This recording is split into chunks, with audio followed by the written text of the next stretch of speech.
আগামী মাসে আন্তর্জাতিক মুদ্রা তহবিলের নতুন ঋণের রূপরেখা নিয়ে একমত হওয়ার আশা করছে পাকিস্তান। ইতিমধ্যে আন্তর্জাতিক ঋণ বাজারে ফিরে আসার জন্য রেটিং এজেন্সিগুলোর সঙ্গে আলোচনা শুরু করেছে দেশটি। অধিক নয়, ন্যায্য ভ্যাট প্রদান করে ব্যবসায় সুরক্ষিত রাখবে ভ্যাট বন্ধু অ্যাপস। পাকিস্তানের অর্থমন্ত্রী মোহাম্মদ আওরঙ্গজেব বার্তা সংস্থা রয়টার্সকে বিষয়টি নিশ্চিত করেছেন। মোহাম্মদ আওরঙ্গজেব বলেন, IMF এর সঙ্গে পাকিস্তানের বর্তমান $3 বিলিয়ন চুক্তির মেয়াদ এপ্রিলের শেষ নাগাদ সম্পন্ন হয়েছে। সরকার এখন সামষ্টিক অর্থনৈতিক স্থিতিশীলতার দায়িত্ব আনতে একটি অবস্থান চাইছে, যাতে অতি প্রয়োজনীয় কাঠামোগত সংস্কার সম্পাদন করা যায়।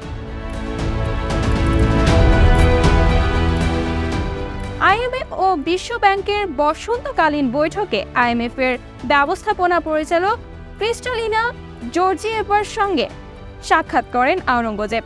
এ সময় তিনি বলেন, আমরা আশা করছি মে মাসের মাঝামাঝি সময়ে IMF মিশন ইসলামাবাদে পৌঁছাবে এবং তখনই এর কিছু রূপরেখা তৈরি হতে শুরু করবে।